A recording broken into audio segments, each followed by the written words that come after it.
നമസ്കാരം. ഈ വരുന്ന ശനിയുടെയും വ്യാഴത്തിൻ്റെയും ചാരവശാലുള്ള മാറ്റം ഓരോ കൂറുകാരെ എങ്ങനെ ബാധിക്കും എന്നുള്ളത് നമ്മൾ നോക്കി. നമ്മൾ വൃശ്ചികക്കൂറ് വരെ നോക്കി. നമുക്ക് നോക്കാനുള്ളത് ധനു, മകരം, കുംഭം, മീനം, ഈ 4 കൂറുകാരുടെയും കൂടി നോക്കാനുണ്ട്. അത് നമുക്കിന്ന് നോക്കാം. അതിന് മുമ്പായിട്ട് നമ്മൾ എല്ലാം പറയുന്നുണ്ട് ദൈവാധീനം വരുത്തണം, വൈഷ്ണവ പ്രീതി നടത്തി ദൈവാധീനം വരുത്തണം എന്ന് പറയുന്നുണ്ട്. പക്ഷെ അത് പ്രാർത്ഥിച്ചിട്ടും എന്ത് ചെയ്തിട്ടും ഒരു ദൈവാധീനം അങ്ങോട്ട് ശരിയാവുന്നില്ല, അല്ലെങ്കിൽ കാര്യങ്ങൾ ശരിയാവുന്നില്ല എന്ന് പലരും പറയുന്നുണ്ട്. അപ്പോൾ എങ്ങനെയാണ് വിഷ്ണു അല്ലെങ്കിൽ കൃഷ്ണ പ്രാർത്ഥന നടത്തേണ്ടത്, ഏത് രീതിയിലാണ് അപ്രോച്ച് ചെയ്യേണ്ടത് അതിനെയൊക്കെ എന്നുള്ളൊരു വീഡിയോ നമുക്ക് അടുത്തതായിട്ട് ചെയ്യാം. അപ്പോൾ ഇതോടുകൂടി ഈ ഒരു സെക്ഷൻ കഴിയുമ്പോൾ നമുക്ക് അടുത്തതിൽ അങ്ങനെ ഒരു വീഡിയോ ചെയ്യാം. ഇന്ന് നമുക്കൊരു ധനുക്കൂറ് നോക്കാം. ധനു വ്യാഴത്തിൻ്റെ ക്ഷേത്രമാണ്. മൂലം, പൂരാടം, ഉത്രാടത്തിക്കാല് ഇത് ചേരുന്നതാണ് ധനുക്കൂറ്. ശനി 4, വ്യാഴം 7, രാഹു 3, കേതു 9. ഇങ്ങനെയാണ് ഈ മാറ്റം അവർക്ക് വരുന്നത്. അത് കണ്ടകശനി സമയമാണ്. ശനി 4 കണ്ടകശനി സമയമാണ്. കണ്ടകശനി സമയമായതുകൊണ്ട് തന്നെ മടി, അലസത, അല്ലെങ്കിൽ കാര്യങ്ങൾ അടുത്തു വരെ വന്നിട്ട് തട്ടിപ്പോവുക. നമ്മളിപ്പോൾ നടക്കും എന്ന് വിചാരിച്ച് ഓരോ കാര്യത്തിന് ഇറങ്ങും. പക്ഷേ നമുക്ക് കുറേ പ്രാവശ്യം നടന്നാലേ അത് നടക്കുകയുള്ളൂ, ചിലത് നടക്കാതെയും വരും. ഇതൊക്കെയാണ് കണ്ടകശനിയുടെ ഒരു പ്രശ്നങ്ങൾ. നമുക്കൊരു ഏതെങ്കിലും രീതിയിൽ ടെൻഷൻ തന്നുകൊണ്ടിരിക്കുക എന്നുള്ളതാണ് അവൻ്റെ മെയിൻ പരിപാടി. അപ്പോൾ ഈ ടെൻഷൻ അലച്ചിൽ പല ആവർത്തി നടക്കേണ്ട ഒരു കാര്യത്തിന് ഇതൊക്കെയാണ്. പിന്നെ ബന്ധുക്കളെ കൊണ്ടുള്ള ചില ബുദ്ധിമുട്ടുകളുണ്ടാവാം, ബന്ധുക്കളായിട്ട് ചില കശുവശ ഉണ്ടാവാൻ, അല്ലെങ്കിൽ സംസാരം ഉണ്ടായിട്ട് ഉടക്കിലോട്ടൊക്കെ പോകാൻ. അപ്പോൾ അതൊന്ന് ശ്രദ്ധിക്കണം അങ്ങനെയുള്ളവർ. പിന്നെ വ്യാഴം കുറച്ച് അനുകൂലമാണ്. വ്യാഴം 4 വന്നേക്കുന്നതുകൊണ്ട്, വ്യാഴം 7 വന്നിരിക്കുന്നതുകൊണ്ട് കുറച്ച് അനുകൂലമാണ്.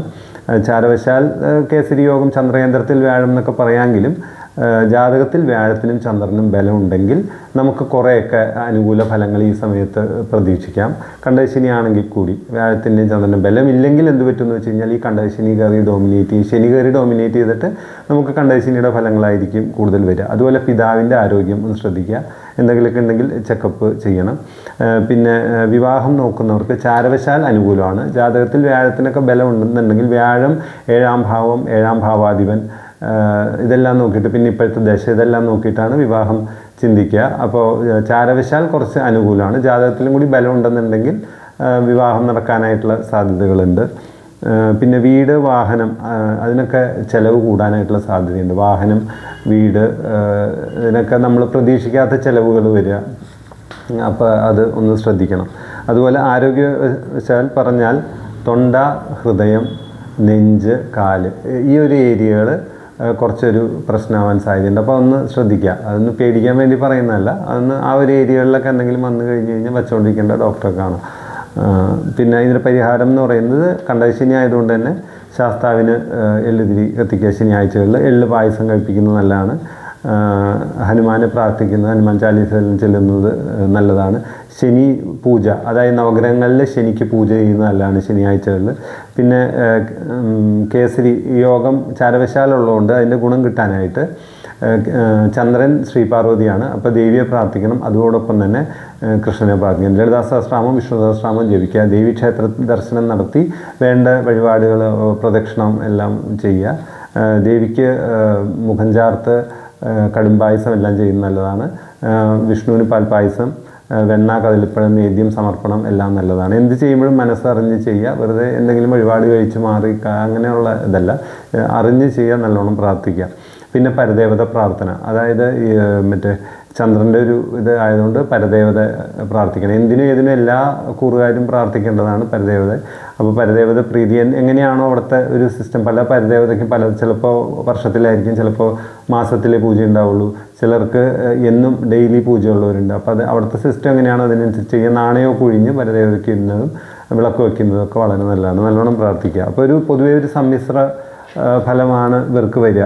ഒരു വശത്തെ കൂടി കണ്ടകശനി, മറ്റേ വശത്തെ കൂടി വ്യാഴം, ചന്ദ്രൻ കുറച്ച് അനുകൂലമാണ്. അപ്പോൾ അത് ജാതകത്തിലും കൂടി അനുകൂലമാണെന്നുണ്ടെങ്കിൽ നമുക്ക് അതിൻ്റെ ഫലം കിട്ടും. ഇതാണ് ധനുക്കൂറുകാരുടെ ഒരു അവസ്ഥ. പിന്നെ ഉള്ളത് മകരക്കൂറ്.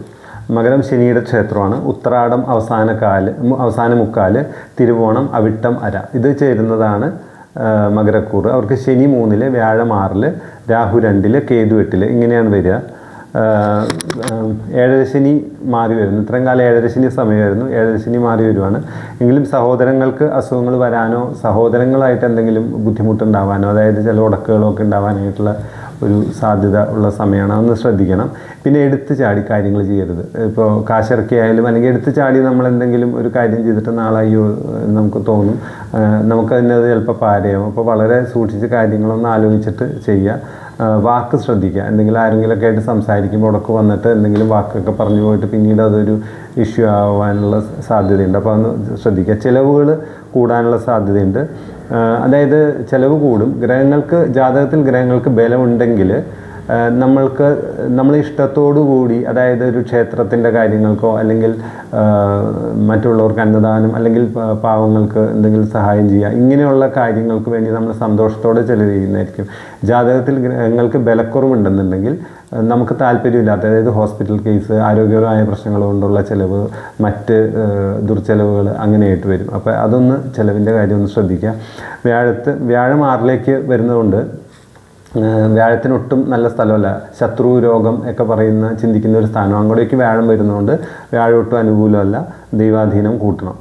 അപ്പോൾ വ്യാഴത്തിൻ്റെ അനുകൂലാവസ്ഥ ഇല്ലാത്തത് ഒരു പ്രശ്നമാണ്. പിന്നെ കാര്യങ്ങൾക്ക് തടസ്സങ്ങൾ നേരിടാം, അപവാദങ്ങൾ കേൾക്കാം. അതുകൊണ്ട് തന്നെ നമ്മൾ വേണ്ടാത്ത കാര്യങ്ങളിലൊന്നും പോയി പെടരുത്. കാരണം നമുക്ക് അപവാദങ്ങൾ കേൾക്കാനായിട്ടൊക്കെ ഉള്ളൊരു സമയമായതുകൊണ്ട് നമ്മൾ വേണ്ടാത്തതിൽ പോയി പെട്ടാൽ അത് നമ്മൾ പറ്റി ചെയ്തതും ചെയ്യാത്തതുമായിട്ടൊക്കെ പറഞ്ഞ് പരത്തിയൊക്കെ നടക്കാനുള്ളൊരു സാധ്യതയുള്ളൂ. അപ്പോൾ മൊത്തത്തിൽ ആ ഒരു കാര്യങ്ങൾ ശ്രദ്ധിക്കുക. ആരോഗ്യം പറഞ്ഞു കഴിഞ്ഞാൽ ചെവി, സ്കിന്നിൻ്റെ അലർജി, തൊണ്ട, തൈറോയിഡ്, പിന്നെ മൂത്രാശയ രോഗങ്ങൾ, ആ ഒരു ഏരിയ ശ്രദ്ധിക്കുക. ഇത്രയും വശത്ത് ആരോഗ്യപരമായിട്ട് ഒന്ന് ശ്രദ്ധിക്കുന്നത് നല്ലതാണ്. പിന്നെ ദൈവാധീനത്തിനായിട്ട് വിഷ്ണു ക്ഷേത്രത്തിൽ പ്രദക്ഷിണം സമർപ്പണം അതെല്ലാം ചെയ്യുക. സഹസ്രനാമം ജപിക്കുക. പിന്നെ അസുഖമുള്ളവർ ധന്വന്തിരി മന്ത്രം, ധന്വന്തിരി ക്ഷേത്രമുണ്ട്, അത് നമ്മുടെ ആലപ്പുഴയിലുണ്ട്. അത് എവിടെയൊക്കെ ഉണ്ട് അത് തൊഴുകുന്നത് നല്ലതാണ്, അവിടെ പ്രാർത്ഥിക്കുന്നത് നല്ലതാണ്. ധന്വന്തിരി മന്ത്രം, അതിൻ്റെ പുഷ്പാഞ്ജലി കഴിക്കുന്നതെല്ലാം നല്ലതാണ്, അസുഖം എന്തെങ്കിലും ഉള്ളവർ. പിന്നെ സർപ്പപ്രീതി വരുത്തുക. അതിന് ഈ സർപ്പം നമ്മൾ ചിലർ പറയും സർപ്പമൊന്നുമില്ല എന്ന് പറഞ്ഞാലും വർഷങ്ങൾക്ക് മുമ്പ് ചിലപ്പോൾ പൂജിച്ചിട്ട് പിന്നെ അത് ഓരോ ജനറേഷൻ കഴിഞ്ഞ് വരുമ്പോൾ ആ പൂജകളൊക്കെ നിർത്തിയിട്ട് പിന്നെ നമ്മളിങ്ങനെ നോക്കുമ്പോൾ സർപ്പത്തിൻ്റെ പ്രശ്നമൊക്കെ കാണാറുണ്ട്. അപ്പോൾ പൊതുവെ ഇവർക്ക് ഇപ്പോൾ രാഹുവും ഇങ്ങനെ വന്ന് നിൽക്കുന്നതുകൊണ്ട് സർപ്പബലി നടത്തുന്നതല്ല, വർഷത്തിലൊരിക്കൽ ചെയ്താൽ മതി. എന്തെങ്കിലും ദോഷങ്ങളൊക്കെ ഉണ്ടെങ്കിൽ തീരാനായിട്ട് പ്രാർത്ഥിച്ചുകൊണ്ട് സർപ്പബലി ചെയ്യുന്നതല്ലാണ്. അപ്പോൾ ഇതാണ് മകരക്കൂറുകാരുടെ അവസ്ഥ. പിന്നെ കുംഭവും ശനിയുടെ ക്ഷേത്രമാണ്. അവർക്ക് ശനി 2, വ്യാഴം 5, രാഹു 1, കേതു 7, ഇങ്ങനെയാണ് വരുന്നത്. വിട്ടം അവസാന അര, ചതയം, പൂരുരുട്ടാതി, മുക്കാൽ ഇത് ചേരുന്നതാണ് കുംഭക്കൂറ്. ജന്മശനി മാറുകയാണ്. ജന്മശനി മാറിയാൽ പോലും ഏഴരശനി നിൽക്കുന്നുണ്ട്. അപ്പോൾ ആരോഗ്യപരമായിട്ട് കുറച്ച് കാലം അനുഭവിച്ച ബുദ്ധിമുട്ടിൽ കുറച്ച് കുറവ് വരാം. എങ്കിലും ശനിയുടെ പിടി പൂർണ്ണമായിട്ട് വിടാത്തതുകൊണ്ട് അത് പൂർണ്ണമായിട്ട് ഒഴിയുന്നുള്ളതല്ല. എങ്കിലും ആ ജന്മശനി മാറിയത് കുറച്ച് ആശ്വാസമാണ്. പിന്നെ കുട്ടികൾ പഠിത്തത്തിൽ കുറച്ച് അലസതയൊക്കെ കാണിക്കാനുള്ള സാധ്യതയുണ്ട്. അപ്പോൾ അതൊന്ന് ശ്രദ്ധിക്കണം. പിന്നെ അല്ലെങ്കിൽ പഠിച്ചിട്ട് ഓർമ്മ കിട്ടുന്നില്ല എന്നൊക്കെ പറയാം. സന്താനങ്ങൾ ശ്രമിച്ചിട്ട് ഉണ്ടാവാതിരിക്കുന്നവർക്ക്, ഇത്രയും കാലം നടക്കാത്തവർക്ക് അതിന് അനുകൂലമായിട്ടുള്ള സമയമാണ്. പക്ഷേ ജാതകത്തിൽ വ്യാഴത്തിന് ബലം വേണം. അപ്പോൾ സന്താനകാരകനാണ് വ്യാഴം. അപ്പോൾ പിന്നെ ദൈവാധീനവും കൂടിക്കഴിഞ്ഞാൽ അതിനുള്ള സാഹചര്യം ഒരുങ്ങും. അത് ശ്രദ്ധിക്കുക. ജാതകത്തിൻ്റെ ബലവും കൂടി ഉണ്ടെങ്കിൽ അതിന് സാഹചര്യം ഒരുങ്ങും. പിന്നെ വീഴ്ച വരാതെ നോക്കുക, കാലും മടങ്ങുക, വണ്ടിയൊക്കെ ഓടിക്കുന്നവർ ഒന്ന് ശ്രദ്ധിക്കുക. അതൊക്കെയാണ് ശ്രദ്ധിക്കേണ്ടത്. പാഴ്ചെലവ് വരാതെ നോക്കുക. കാശ് കടമൊക്കെ കൊടുത്തിട്ടുണ്ടെങ്കിൽ കിട്ടാനുള്ള ബുദ്ധിമുട്ട് വരും. അപ്പോൾ അതുകൊണ്ട് അനാവശ്യമായിട്ട് കാശ് വെറുതെ കളയാതിരിക്കുക. വിശ്വാസമില്ലാത്തൊരു ഇതിൽ കടമൊന്നും കൊടുക്കാതിരിക്കുക. പിന്നെ ആരോഗ്യപരമായിട്ട് നേത്രരോഗങ്ങൾ, അലർജി, മൂത്രാശയ രോഗങ്ങൾ, പ്രോസ്റ്റേറ്റ്, യൂട്രസ്, ആ ഒരു ഏരിയ ഉണ്ടല്ലോ, ആ ഒരു ഏരിയയൊക്കെ ഒന്ന് നോക്കുക. കാല് മടങ്ങാതെയും വീഴാതെയും ഒക്കെ ഒന്ന് നോക്കുക. നമശിവായ 108 നമശിവായ ജപിക്കുന്നത് നല്ലതാണ്. ശിവക്ഷേത്രത്തിൽ പോയി തൊഴുത് പ്രാർത്ഥിച്ചിട്ട് അവിടെ എവിടെയെങ്കിലും സ്വസ്ഥമായിട്ട് മാറിയിരുന്നിട്ട് ഒരു 108 നമശിവായ ചൊല്ലി നോക്കുന്നത് വളരെ നല്ലതാണ്. അല്ലെങ്കിൽ ശിവക്ഷേത്രത്തിൽ ഒരു 11 പ്രദക്ഷിണം വയ്ക്കുക.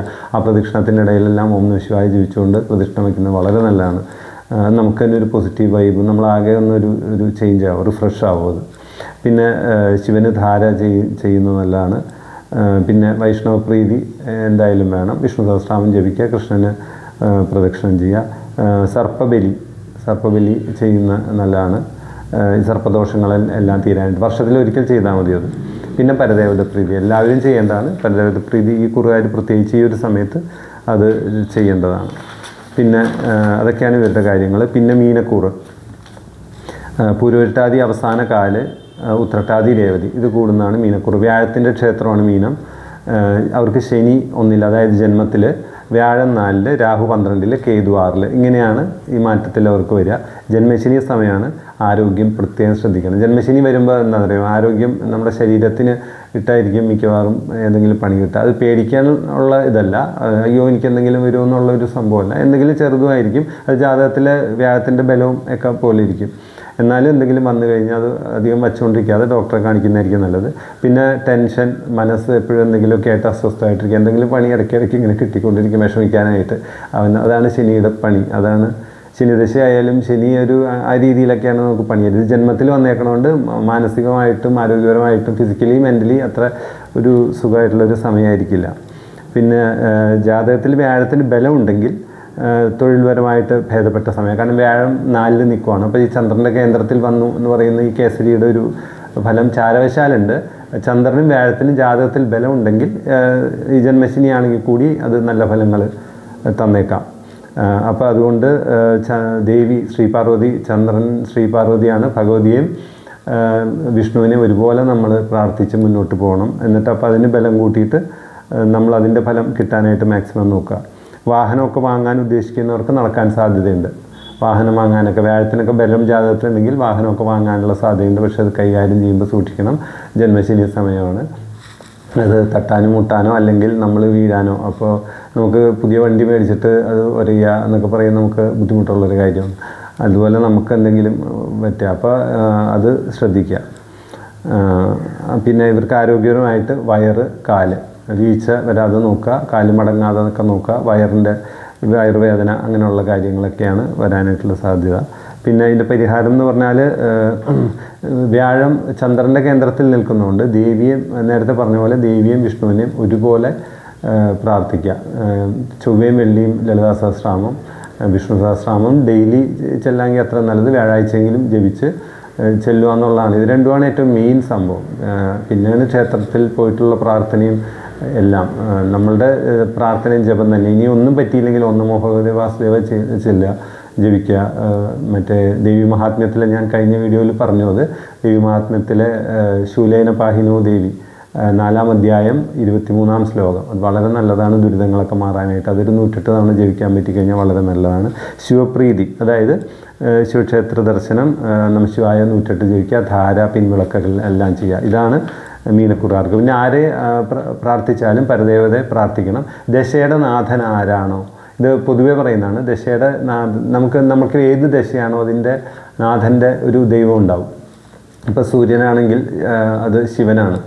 പിന്നെ അത് നമ്മൾ ജാതകത്തിൽ നോക്കിയാലേ കറക്റ്റായിട്ട് നമുക്ക് പറയാൻ പറ്റുള്ളൂ. കാരണം ചൊവ്വയുടെയിലൊക്കെ മാറ്റം, സുബ്രഹ്മണ്യനാവാം, ഭദ്രകാളിയാവാം, അതങ്ങനെ അത് ജാതകം നോക്കിയാലേ പറയാൻ പറ്റുള്ളൂ. അപ്പോൾ ആരാണോ അതും കൂടി പ്രാർത്ഥിക്കണം. എപ്പോഴും ദശാനാഥൻ ഡോമിനേറ്റ് ചെയ്ത് നിൽക്കും. അപ്പോൾ അതിൻ്റെ ദേവനെ പിടിച്ചു കഴിഞ്ഞാൽ നമുക്ക് ആ ദശയിലുള്ള നല്ല ഫലങ്ങൾ വരികയും മോശം ഫലങ്ങൾ കുറയുകയും ചെയ്യാനായിട്ടുള്ള സാധ്യതയുണ്ട്. ഇതൊക്കെയാണ് അപ്പോൾ പൊതുവെ പറയാനുള്ളത്. പിന്നെ ഇതിനകത്ത് കണ്ടകശനിക്കാരെന്ന് പറഞ്ഞാൽ മിഥുനം, കന്നി, ധനു, മീനം ഇത്രയും പേർക്കാണ് കണ്ടകശനി ജന്മശനിയായിട്ട് വരുന്നത്.